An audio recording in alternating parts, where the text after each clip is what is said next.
We are going to start this episode off with a story, but before I get into it, I want to mention I will be answering some questions that people submitted on Instagram about the talking stage, some advice they want to know. So if you aren't already following at Human to Human Pod on Instagram, please go do that, and I will be putting a question box before I record every podcast episode topic.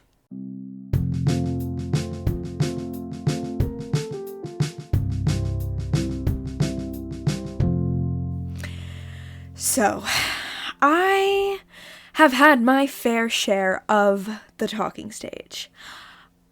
I have lived too many talking stages, and this one was the one that made me truly done, and I'll explain why. So the time was April of 2021. I'm 19 years old, I'm in my second year of university, and we are still in the thick of the pandemic in Toronto. And I had been doing quite a bit of dating app dating. Now, this guy that I met, who really made me completely fed up with the talking stage and made me embrace being single, go listen to last week's episode where I talk about that. This is like your behind the scenes of why I began to embrace being single, because after this date, I was over men, totally over them. So I have been going on so many different dates. I've been getting rejected left, right, and center. To be honest, now that I've been talking to a lot of my friends, most of us have actually had this phase where we're single, but we don't want to be single and we're like dating around and we just keep getting rejected by guy after guy after guy. It's so bizarre, and so many of my friends have lived it. And so I'm on Bumble, and I actually don't even find this guy on Bumble. He sees my profile, but I didn't see his until like way after we started talking, because he DM'd me on Instagram and was like, hey, I saw you on Bumble. And it was like this like whole nice like opener text. It wasn't dry. It was like very sweet. And so we started talking on Instagram, and because it is pandemic times, he's like, let's have a FaceTime date. I'll buy you like dinner or coffee or something for the virtual date. And I was like, what the fuck? And so the first date, we had 2 FaceTime dates. The first date, he didn't buy me anything. I was like, that's weird. Like, we're doing a call. And so we have this like whole long call. And ladies, a huge piece of advice in this episode is have an end time. Have a reason or an excuse to leave a date. These multiple dates with this guy was like the perfect fucking example. Like, if you take anything away, I mean, I hope you take everything away from this episode, but seriously, you need to have a reason to end the date. So we have 2 FaceTime dates. On the second FaceTime date, he ends up like giving me a gift card to Starbucks. I'm like, what is happening? And after both of the dates, like I date, quote unquote dates, I left them feeling like, okay, like that was fine. I mean, we had a lot of things in common, like so many things in common that the conversation flowed, but like I just didn't feel like a spark or anything, if you know what I mean. But eventually we're like, okay, let's go on an in-person date. This guy didn't have a car. No. This guy didn't have a driver's license. If you don't have a car, who gives a fuck at this age? No one I know has a car, including myself. We just use our parents' cars if we have our license. But this guy doesn't have a license. For context, I'm 20. Oh, I said I was 19 at the beginning of the story. I'm 20. And so I'm like, okay, I'll drive. He lives like 20 minutes from my house. And so he like plans this date. We go on this whole date. It was really sweet, and like we talked a ton, and like it was honestly like a nice time. And again, we have so much to talk about, but I just don't feel the spark. But on the date, he asked me for a second date. And so like in the moment, whoa, asking me right then and there, like, okay, sure, I guess so. And he took me to like his neighborhood. So I was like, okay, well, I'll take him to my neighborhood, I guess. And I show him around, and as the day goes on and on, I know I'm over it. I know I'm just not attracted to this guy. I know that we just don't vibe that way. And I'm just like, you know what? He's a great person, but he's just not for me. And like that's just how life fucking goes. And of course, I'm driving him home because, oh yes, I drove on both our dates because he doesn't have a license. I'm driving this guy home. I have been on this date for, I think, 4 hours at this point, and it's pandemic times. I couldn't go pee. If anybody knows me, here's a little new tidbit about me. I drink so much water, I have to pee at least every 2 hours, if not every hour. So my bladder is so effing full, and it's still cold outside, so I can't, like, pee in the bush, which I literally have done before on dates when it's been warmer out. And I'm driving this guy home. We're on the highway. I have a question game that, like, he's reading as we're playing, and I'm just over it. And he asks me for a third date, but he asked me it in a really weird way, so I kind of, like, ignore it and, like, breeze past. And then he's, like, kind of, like, asks if I heard what he said. And then he asks me again. And this is where I chose to be a good person, and I shouldn't have. I was like, you know what?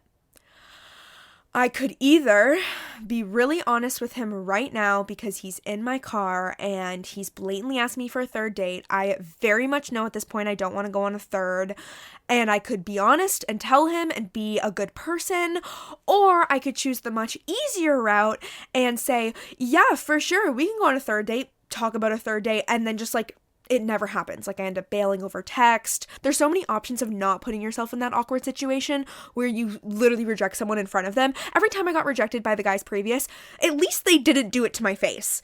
So I guess this is a bit of a lesson here to, like, maybe not do it to their face, because it didn't go well for me. We end up having, like, a 2-hour conversation about me not wanting to go on a third date with him. Guys, it was truly like a breakup. It was so ridiculous. I eventually ended up having to, like, tell him why I didn't want to go on a third date. And I was like, you're a really great person. We have so much in common. And, like, you know, you'd be a good friend. Oh my God, me friend zoning the shit out of him. But I was literally like, I just am not interested in you in a romantic way. That's just, like, point blank how it is. AKA, I'm not sexually attracted to you. Again, my bladder's so full. We're sitting and I'm like, you know what? Let's see. We have a 2-second kiss.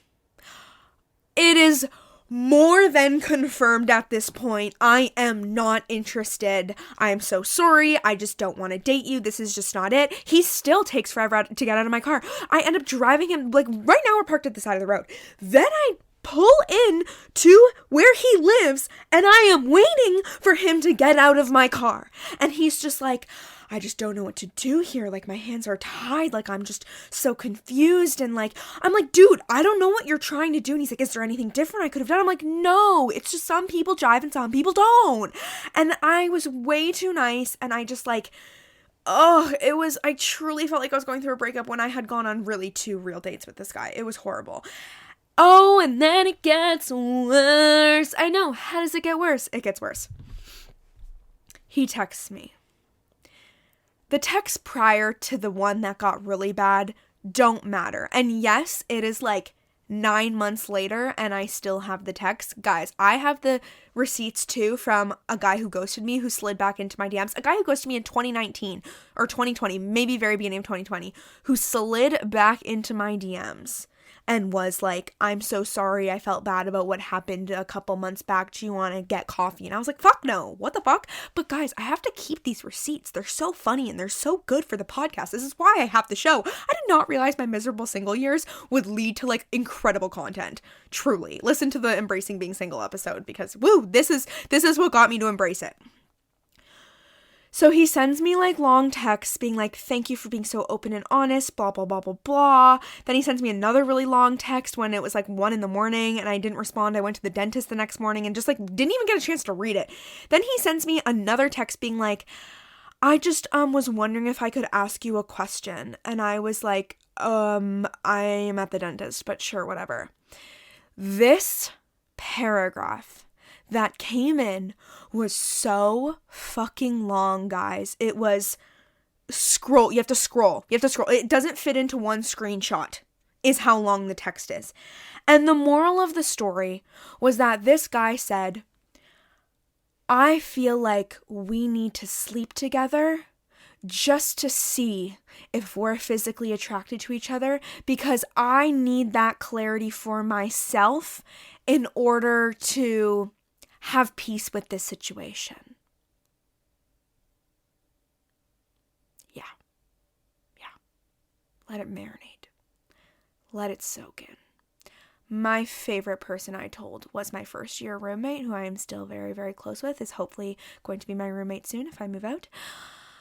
She was like, "Oh, you pardon me? I owe you what?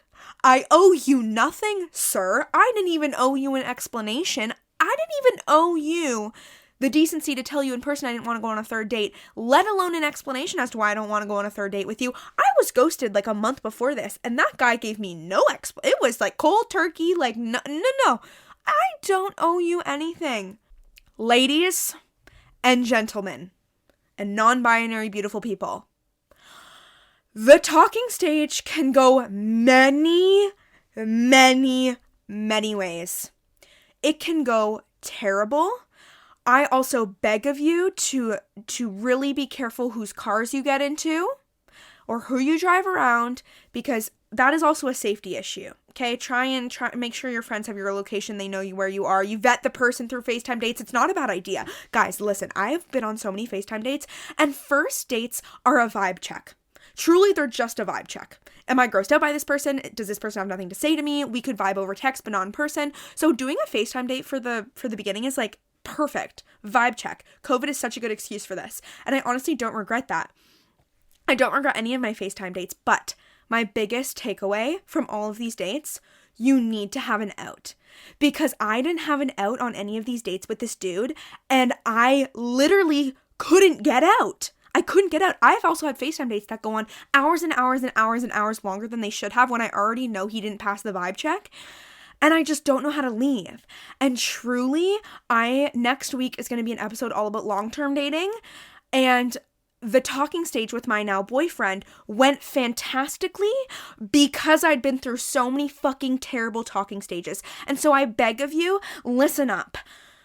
Embrace the talking stage. I know I'm just going to tell you to embrace every stage that you're in, but I think you have to, because in my talking stages, I learned so many good tactics that I'm going to share with you now that made I set myself up for success when I finally was going through a talking stage with someone that was actually a potential mate. A potential BF, if you will. All the other ones were just good trial runs. You really get to see what you're interested in. You get to see what's good, what's bad. You get to see what you want, what you don't. And then COVID dates are such a crazy time to get creative too. So, one of the best first dates advice I also have to give, and it has nothing to do with like anything on the date, but if you are in a crazy talking stage phase of your life when you're going on date after date after date, and you're going on a ton of different first dates with a ton of different guys, wear the same outfit.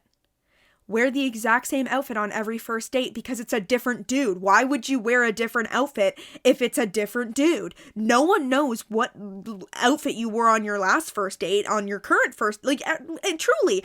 And I say this because I had my jeans down packed, the comfy, stretchy ones that are flattering but not too uncomfortable and not too tight, and then my black tank top that I could sweat in and you couldn't see, and then I'd maybe mix up the sweater. Maybe a flannel if it's more cash, maybe my nice black, nicer looking sweater if it was a little fancier of an event, and then whatever underwear and socks and bra you want to wear. I personally didn't have to wear a bra with my tank top, which was great. And every time I got home from those first dates, throw that shit in the laundry bin because you know you just sweat buckets on that first date if you are anything like your girl Jess. To circle back to having a reason to cut the date off, I can give you a few different resources. On my first date with my current man, I said my friend Maya was coming to my house at 2 p.m. Our date started at 11 a.m. I got home at like 1:55. It just shows that we pushed that deadline to the brink. And that's why, it's so awkward to end first dates, but, at one point you get exhausted, so you need an out to go home. On my second date with my now boyfriend, I actually had a call at 3 p.m., and again, we went on a date at 11 a.m. I was so shocked this guy wanted to go on early dates. I got home at 2:57, and I genuinely had a call at 3 p.m., and oh my god, I was starving and sweaty for that call, because truly, You get so hungry on first dates. You get so dehydrated. I feel like a deprived animal after first dates. I haven't peed for hours. My cheeks hurt from smiling and trying not to seem awkward. I'm literally brain dead. I don't know how I functioned in this time when I went on so many first dates, because they just take so much effort and so much thought, because you're meeting a brand new person and you don't even know what you're going to talk about. So I think dates when you're like moving around, when, you know, you have something to focus on is best, because I actually learned that going for coffee or for dinner where you have to sit down, it's for people who are catching up, who already know each other, because it can be like when it's with someone new, it's like an interview. You don't have any stories that you're just going to randomly tell them because you don't know them that well yet. You don't have anything, you know, blatantly in common that you know about. They don't know about any of your friends yet. So going for a coffee or where you sit down, or going for a meal where you sit down, it's so stagnant and stuck, and like your energy is in one place, and it's like super awkward if you have anything to say because you just stare at each other. But again, I'm just going to keep referencing because it's the only talking stage that worked out for me. My last talking stage was when I was 15 years old, and my last talking stage, and then my more recent talking stage was a guy that I ended up having just like a situationship with, but him and I never ended up officially dating, and we just like had a class together and like went to bars with his friends and my friends. So that doesn't really count as like a date. We didn't go on a date until 2 months in, like a week before he broke up with me. So I'm just going to reference my current boyfriend a lot, and just like, it's a success story. So truly take my success story and use it to your advantage wherever you see fit. We went and he picked me up. If he picks you up, ooh, that's a green flag. If he will make plans with you right away too, green flag. The amount of guys who loafed it on dates with me, I wish I knew that people like my boyfriend existed at that time, because I put in so much effort to try and make a first date happen with someone who could barely make the plans with me, or would bail on them or cancel or never confirm. Ew, we don't want that. That's gross. That's trash. You deserve better. Go on a first date with someone who will actually make the plan with you. Don't beg someone to go on a first date with you, or second or third. Never. Okay? So when my boyfriend and I first started messaging, I literally randomly was just like, hey, we should hang out sometime. And he was like, yeah, when are you free? I'll drive. And I was you'll drive? You're asking when I'm free? I was like, I'm free on Saturday. And he was like, okay, perfect. Sounds good. He's like, do you like Wendy's? I have Wendy's coupons. And we didn't even end up going to Wendy's. We went to Tim Hortons. But I was like, oh my God. And then like he asked me for my Snap, and then I gave him my phone number and my Snap, but mostly my phone number. And we started texting from there. And then like 3 days before our date, he was like, so what time, like, are you still good for Saturday? What time works for you? And I'm like, I'm free whenever. I thought he was going to say like 7 p.m., 8 p.m. Ladies, if he's asking you to hang out at like 9 p.m., 10 p.m., I don't know. Some of you might be night owls. Some of you might be fine with that, but for me that's a little bit of a I'm not trying to be like a late night hookup. I'm trying to go on a date. So the fact that my boyfriend was like 11 a.m., I was like, what the fuck? To be honest, guys, I was kind of hungover for my first date with him. I was like, I'm sorry, I can't go to Wendy's. Like, I can't stomach that right now. I'll get like a fucking bagel from Tim Hortons. And then we ended up walking around this really nice park with this really ginormous hill near my house, which was perfect because it was a beautiful sunny day. We were moving around the whole time. We had stuff to look at. He had questions to ask about the area. And even if like the conversation went dead, we're walking and moving. We're not just like fucking sitting and staring at each other. So that's perfect. And something that's so helpful too is when you're going on a first date, when you meet on a dating app, it's a bit more difficult to do this, but I think you can just totally do it anyway and just change your mindset. Think of it as a vibe check, and think of it as not even a date. Think about it as if you're going on just like a hangout with someone that you could be friends with. When I had my first date with my boyfriend, I just thought, guys, I don't even know if this is a first date. Truly, like, I don't know what the vibe is, like, I took the pressure off. That's the biggest thing, is taking the pressure off, because when you're in the talking stage with someone, I would get, personally, when I was in it, I would get so excited. I wanted a boyfriend so bad. Every single guy I met, I was like, oh my God, he's the future boyfriend. He's the future boyfriend. And I would obsess, and I would tell my friends everything, and I would say every single detail that I loved, and I would look past any little thing that I didn't agree with. And so I think it's so important to sit on your first dates, or your first couple dates, or first couple weeks. One, notice the red flags, because they only get worse over time. Notice the qualities that you're not really into. They will only get stronger over time, and you'll get more annoyed by them. And then also think, like, do I like them? Because sometimes we sit on dates and we're like, do they like me? Do they like me? Do they like me? And like, I wouldn't be my 100% authentic self because I thought they wouldn't like me. The point is to figure out if you like them or not. And if they don't like you, if they don't like your authentic you, why would the fuck would you want to date them? And so something that's good to think in this situation too is, would I even want to be friends with this person? Truly, we should think about it like we're going on a friend hangout. Because when we add the element of sex and romance, we get blind. If you've had a dry spell for a couple weeks, a couple months, a couple years, you're truly just going to want to get laid. And if your mindset and your goal of the talking stage is to get a long-term partner, and I've been kind of talking about the talking stage this whole time as if it is, because that's what mine was, and I think many people kind of use the talking stage because they want to get out of the talking stage because they want to get a boyfriend or a girlfriend or whatever. And once you add that in, it gets complicated and you put all this pressure that, like, they're going to be your future husband. And, like, 9 times out of 10, they won't. And when you don't think they will, they actually might turn out to be a long-term partner for you. And so going into it thinking, would I even want to be friends with this person? Like, do we have similar values? Like, what do they do? Do I like hearing about, like, their friends? Like, what are their friends like? Do they love their friends? Do they have similar relationships with their friends? Or, like, do they speak highly of their friends? What's the vibe here? And I think it's so important, first of all, to listen to the Embracing Being Single episode I just released, because you need to be clear on who you are and what your values are. And you don't even need to be crystal clear on it, but your non-negotiables. I talked to my therapist about my non-negotiables like 2 years before I met my boyfriend. Maybe not 2, maybe like a year, whatever. But I was just obsessing over guys and settling for pieces of shit who hopefully do their work one day and won't be a piece of shit anymore. And I needed to figure out what I actually want in a partner, what I actually want in someone. And a big non-negotiable for me was, I want someone who's passionate. I need to date someone who has something they're really, really into. And every guy that I went on other dates with when my standards were much lower, I didn't talk really openly about the podcast. I wasn't being really confident about it. And they didn't have anything they were super crazy into. Or if they did, I couldn't really relate.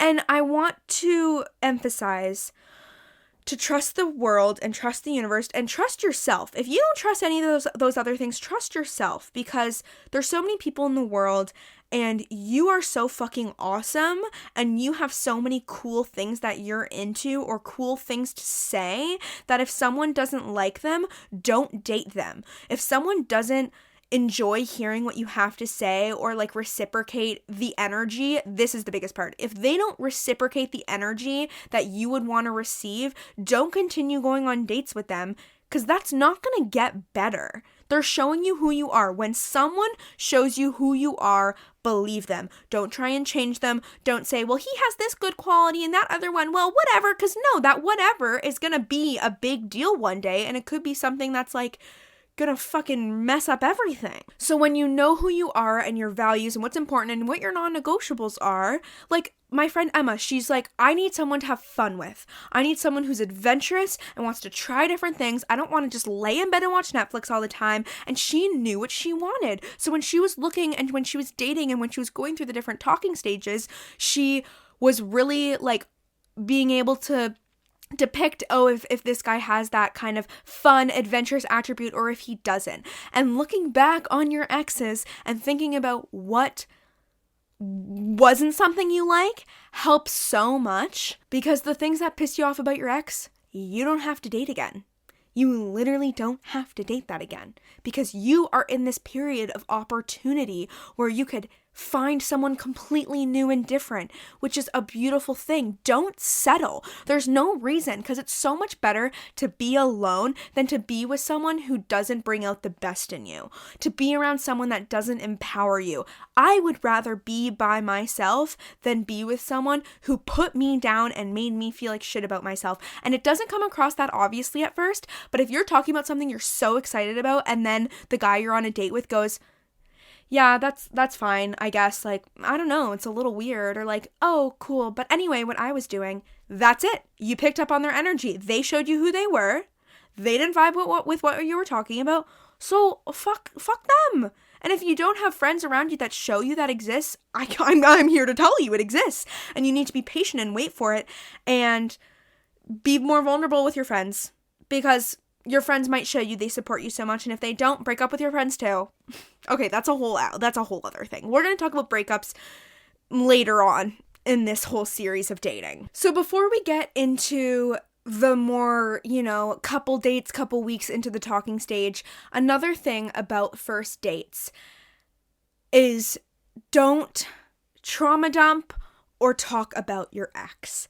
And I believe this because if it comes up, whatever. But I think this, again, links back to my Embracing Being Single episode. It's so good when there's a good chunk of time between a long-term relationship and another person you're getting into a long-term relationship with, or someone you really, really like that you're seeing, because you won't feel the need to talk about your ex all the time. If you have a good single period where you make memories without dating someone, like during that is really great, and you're on a first date and you don't need to mention your ex. Even if you're telling a story that's like about how you went on this crazy trip and it was so fun, and let me tell you about the snowboarding that I did because you're talking about skiing and let me relate to you, and your ex was with you, you don't need to say your ex was with you unless you blatantly need to. I wouldn't even say that, because there is a bit of a, oh, are they over their ex in the beginning of first dates? And also in a first date, I don't need to know about your history.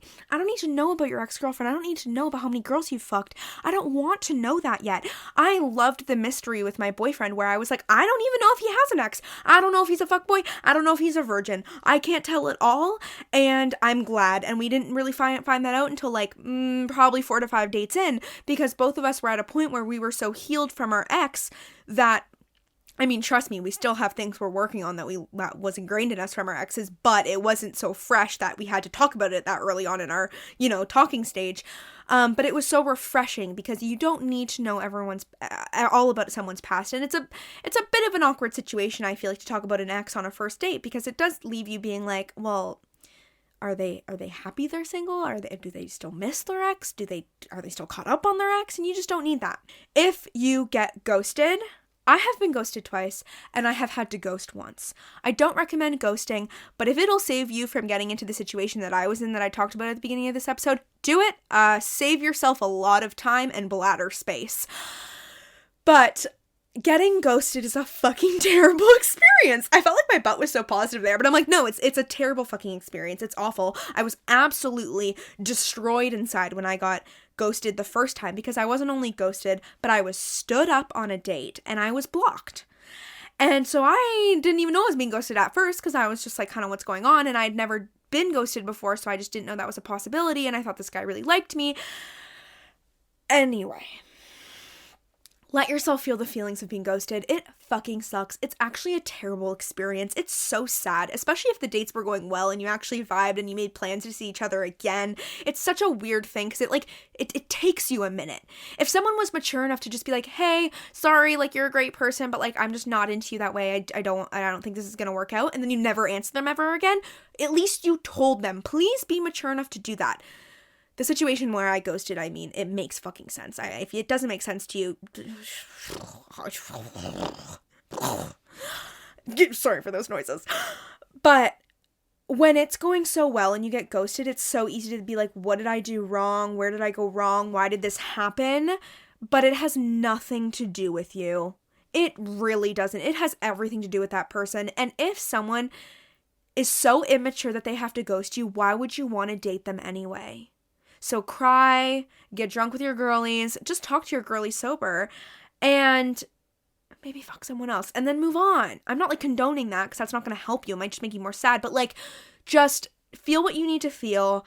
And at your core, though, I want you to hear my voice in your brain that it's not your fault. It has nothing to do with you, and they suck, and they just showed you their true colors. So, this is the fun part, ladies and gents. We're past the first date now. We're past the first date, and this is where things start to go a little crazy, because you really don't know where they're gonna go. Some you really do, and some you really don't. Let's think. Do you really like this person you've been on a few dates with? If the dates after the first date are kind of seamlessly being planned. If someone, again, is taking forever to make plans with you, fuck them, goodbye. They're not meant to be your soulmate. They're just not. I'm sorry to break it to you, girl, but kick them to the curb. But if the dates are going well and you're planning them super easily, this is taken from my dear boyfriend, this piece of advice. He low-key took me through tests. He knew his motherfucking non-negotiables. He wanted to see what I was like around his friends. I had to meet the boys. And if the boys approved, awesome, cool. Again, okay, I love this. I talked about this in the single episode. Let's not put people on pedestals. Let's know, kind of like let's say my boyfriend, he introduced me to his friends and he goes, okay, cool. She, met this great expectation that I hoped she would live up to, that, she's cool and she got along with them and they liked her. Perfect. Let's not freak the fuck out and decide to marry them now. Let's just continue going on dates, continue getting to know each other. This whole process after the first date is simply getting to know each other, because a lot of values can come out during this time. A lot of things that you could love or could absolutely hate can come up at this time, and just don't be married to the concept of this being your forever partner, because you don't know them well enough yet. And I think during this time it's so important. Don't create a false narrative of who this person is or what this relationship is becoming. I have really gotten myself stuck in sticky, sad, heartbreaking situations where I imagined an entire future with this person before I even got to know them. And that's when you get really fucking sad when it ends. So I think it's so important to really keep prioritizing other things in your life. Don't change plans for them. If you do yoga at 7 on Tuesdays with Holistically Humble like I do, and they say, hey, want to hang out at Tuesday? Say, I have yoga, but I'm free after 8. I have skipped yoga for guys before, and guess what? They fucking rejected me. So why the fuck would I skip yoga when I might not be talking to this guy in 2 weeks anyway, in 3 days even, in 24 hours, he might ghost me right now. And that was actually something my boyfriend found so hot about me. I was like, yeah, I have yoga, but we can hang out after. And he was like, oh my God, that is sexy as hell. She does yoga and she won't hang out with me till after. Perfect. You are showing someone who you really are. If you have plans with the girls, don't fucking cancel your plans with the girls, but don't be dry when you reply. If they're like, hey, are you free on Friday? And you're like, oh, I'm actually going out with my friends on Friday. And that's all you say? Bro, you're not going to fucking move past the talking stage. You're never going to get to the long-term relationship if you're that dry. I would say, oh yeah, sorry, I can't on Friday because I have plans with the girls, but I'm actually free Saturday afternoon. Are you free sometime then? And then it progresses. But don't cancel plans for someone you just met. It's not worth it. You don't even know where it's going to go. And then when you keep going on dates, you can kind of continue to kind of take them through tests. At this time, I think you shouldn't really introduce them to your family yet. It's too early. It all depends on your situation with your family. All of this must be applied to the context you're living in. But my boyfriend kept taking me through these really fun tests that they were fun when we ended up talking about them later. And at the time, they were just really fun because I was getting to know him and he was getting to know me better. But when you get high, if you're a weed smoker, the ick comes so much faster. It's so much more prevalent. So I recommend, if both of you and the person you're seeing, I'm not going to say dating because you're not official yet, you're not exclusive yet, I'll talk about that soon. If you and that person both are weed smokers, smoke weed together. Maybe invite them over to your backyard, smoke a little doob, and watch a movie. And this might be the time when you start wanting to have sex. I don't recommend having sex on the first date. I think it all depends on who you are as a person. I was actually playing a question game recently and they were like, should you talk about sex on the first date? And it depends who you are. If you're going to have sex on the first date, I think you should talk about sex in some capacity beforehand. I also recommend you try and make sure that they are free of STIs and you are as well, because that is a pickle I got myself into that I will also explain in a future episode. Let me know if you want to hear that. Go to my Instagram and tell me if you want to hear that story. But, where was I? Sex. If you're going to have sex on the first date, then I feel like you should, be on the same page. But I would wait after the first date. After the first date, kind of who gives a fuck?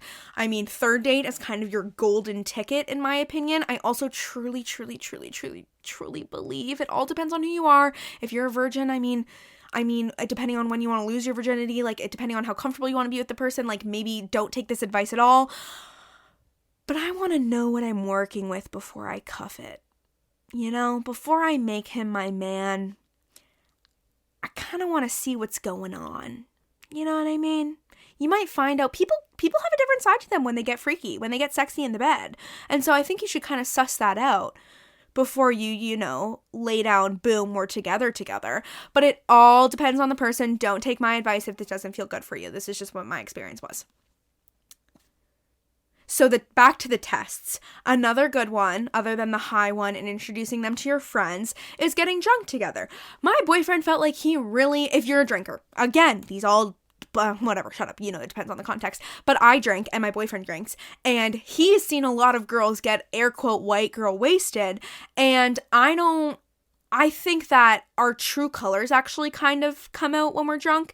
And I think a lot of girls, and boys, fucking everybody, insecurities can come out when you're drinking, or just like your true personality can come out, or like some people can get really weird around the opposite sex when they're drinking. And it's so funny because like I introduced my boyfriend to my friends and my brother and his friends in an intimate 5-person gathering in my backyard in the summer.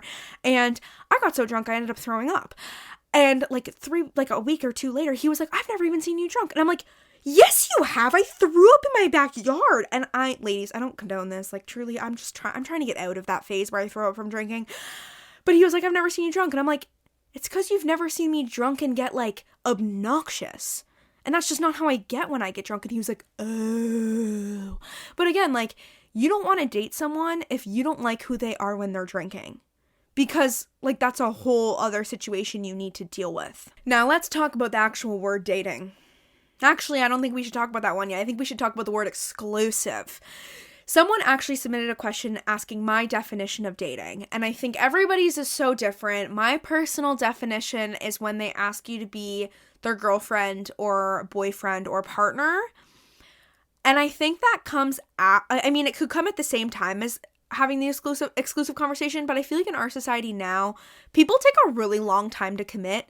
My boyfriend says he doesn't say the opposite, but he says like he committed too fast in a previous situation, and he was like, whoa, I did not know what I'm getting myself into. So, I mean, it's very contextual, but like, I think that people nowadays are way more hesitant to ask you to be their boyfriend or girlfriend or whatever, but they'll be exclusive with you. So I think I actually think it's more important to have the conversation of if we're exclusive. What that means is I'm only hooking up and kissing and seeing and dating you. See, I use the word dating. And they're only doing that for you. And so when I was seeing my boyfriend, I called it seeing instead of dating because he didn't ask me to be his girlfriend, but like we both kind of knew we were dating, but it wasn't like we had the boyfriend girlfriend title. And that's when I would really say we're dating. But when we're in that talking stage phase, I use the language seeing and the guy I'm seeing, and he was like, he got to use it in such a sexy term. He was like, oh, my girl. But I'm like, I'm not going to say my man. I mean, I could say my man, but like, I would prefer to say boyfriend. So that's a whole other situation that I'll get into in a second. But I think it's important to have the exclusive conversation when you would be really upset and heartbroken if they were to go hook up with someone else or be going on dates with someone else after the 1 to 2 month mark. It depends how often you're seeing each other. If you're seeing each other more or twice a week, every single week for 2 months, I think at that point you can be like, okay, listen, like I don't want to like fucking have you be fucking other bitches when like I am really getting to know you and I'm really getting feelings for you at this point. But it all is a matter of like your circumstance and the situation you're in. But for me too, it was funny because I think it's really hard to like ask someone like, are we exclusive?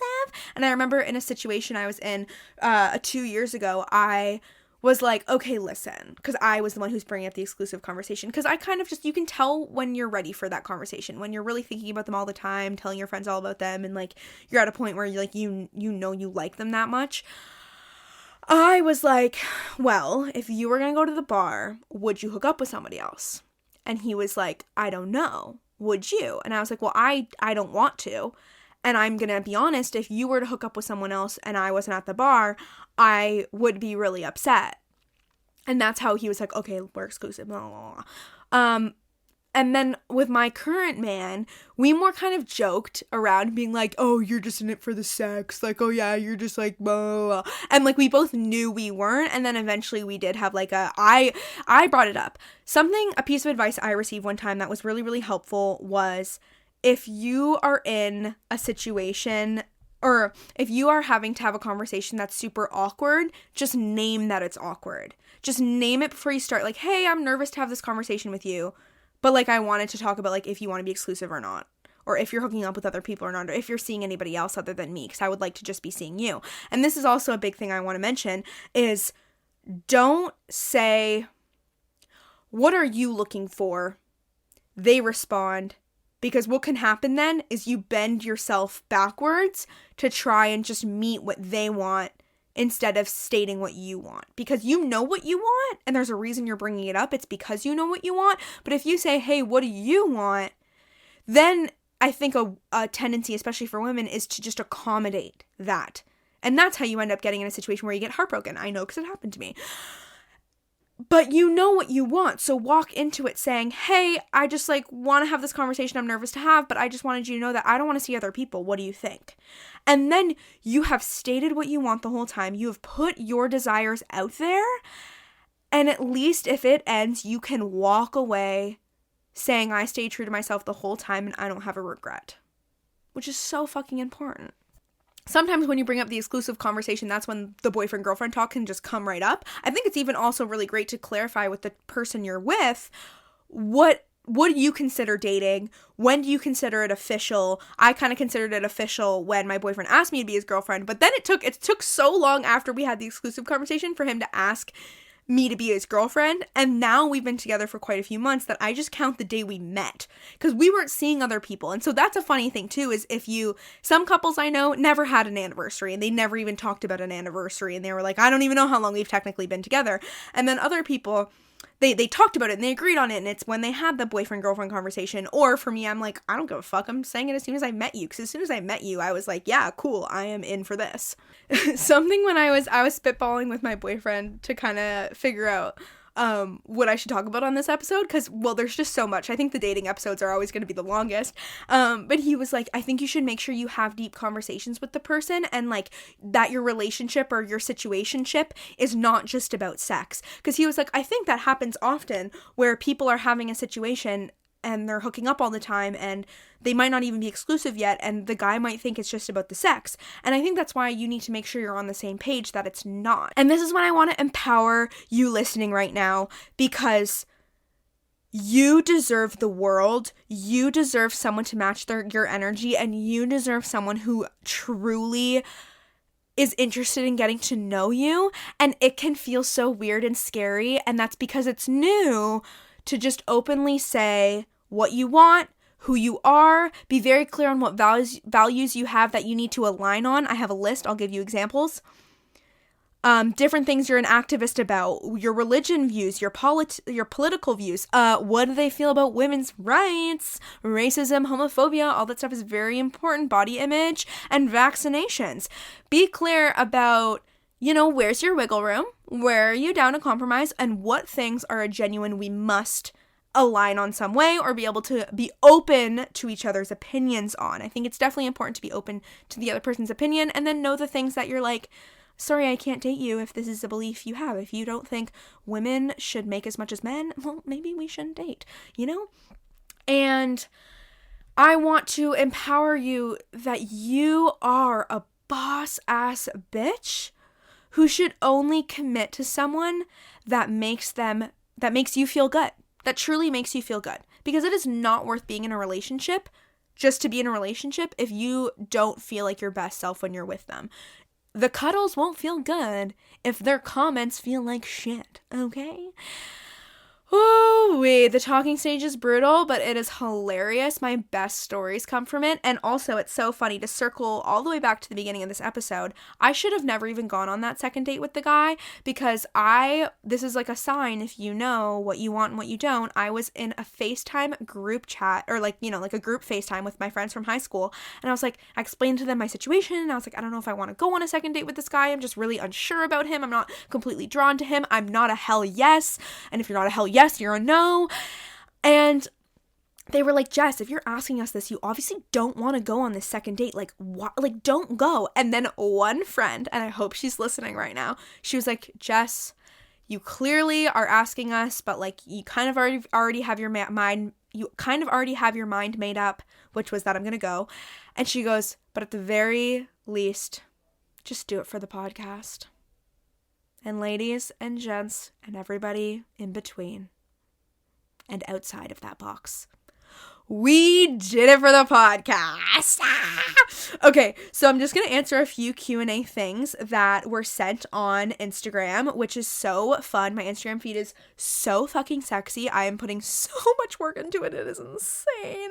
And now every time before I record an episode, I'm going to put a Q&A. So if you ever have a question you want to ask about a topic, the ones that are coming up that I'm going to do episodes on are about how to dump him or her or them, and how to get over a heartbreak. And then I want to do episodes also about like laziness and how it's a lie and how to embrace that in your life. And I might do one about grief. it's just such a heavy one, and I have tried to record it like 4 times now, and I might eventually. I already put a question box on that a while ago, but I might put one again. And if you have a topic suggestion, I will put a question box as well on my stories coming up in the future. And please always DM me if you have a topic suggestion, because I love getting suggestions and knowing what you guys want to hear.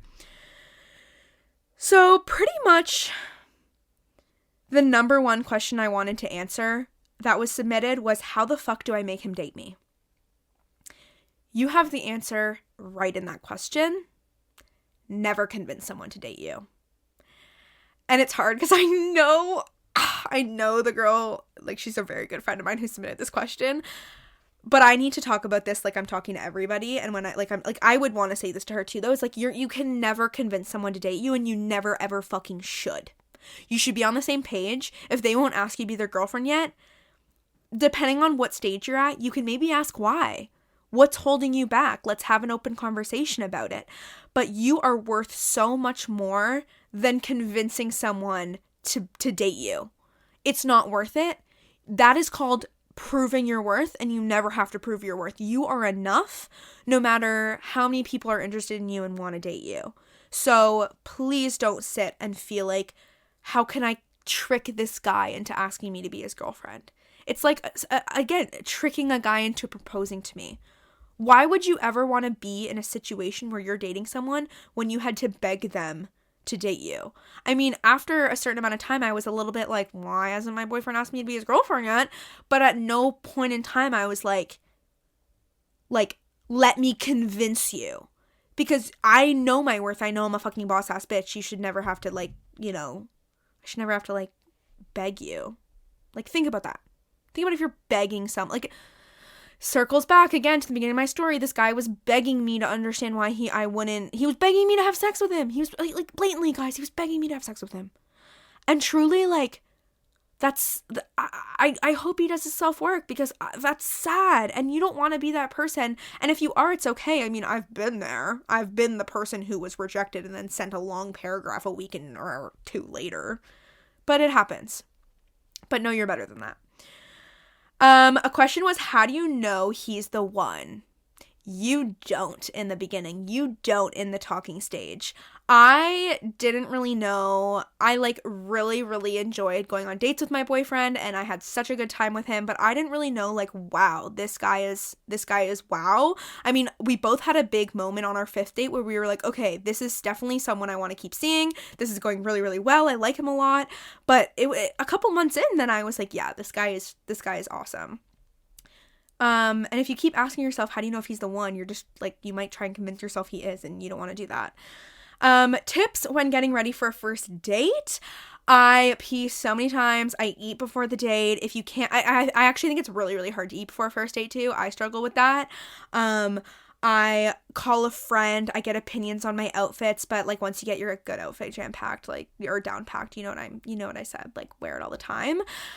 Maybe even think about questions to ask them, different things. If you met on a dating profile, different parts of their profile, you could ask them about, having something in my back pocket that I could talk about or ask them about. If there's a quiet lull, it really helps calm my nerves. It's also okay to be completely nervous because it is a scary situation. You're meeting someone brand new, but you can only learn and grow in those situations. They're so fucking funny as soon as you're out of them and like a couple days or a couple months have gone by. And then another question was, do I let him pay or do I pay? I realized like really recently, I have paid on a few first dates. And it's because like he picked me up and then it was COVID time. So we picked up Ty from a nearby restaurant and I ordered it on my phone on Uber Eats. So I ended up paying. But if you're at a restaurant too, I always like offer to split it. I always offer to pay and I like do the classic pull out your wallet. I don't expect a guy to pay. Like it's obviously so nice when he does. And like there is a bit of the expectation of like, I pull out my wallet and then like he pulls out his and the waiter's like, oh, like, are we splitting it or are we together? And then if there's like a pause, I just say split immediately. I've actually done that on a date where like if there's like kind of a pause when the waiter's like, are we doing it together or separate? And I'm like, oh, separate. Like if it's like, okay, separate, yeah. Like I wait a hot sec for like him to answer first. I like give him the opportunity to answer. And then on a date, I literally had split it before. And then on a date, I've paid for the whole thing. And then I've had like it paid for me on the date too. So I think it really just depends on your situation. And yeah, those are all our questions. Thank you so much for listening. I hope this assisted you in your talking stage. It's truly one of the funniest stages of life. And we go through it probably at many, many different stages of our lives. So don't be discouraged if you are any age in the talking stage. And I hope that you are empowered to be the boss ass bitch you are and to never convince someone to date you. Thank you so much for listening. I hope to see you on my Instagram page at Human to Human Pod. So much going out there. And I have 3 more episodes of this series. And my last thing, guys, Valentine's Day is coming up. If you are in the talking stage, I went on a date on Valentine's Day last year. That is so awkward. Hang out with your besties. Send your bestie something you love. Oh my God, I remember last Valentine's Day, I found out so many people were dating who I had no idea were dating before. Announced it, which is like not a weird time. Like, I guess it makes sense, but I'm like, wow, all the couples like to come out of hiding at this point, which was hilarious, but it's fine. Like, trust me, please don't, it's natural, but don't feel pressure to like have a boyfriend just because it's a fucking day.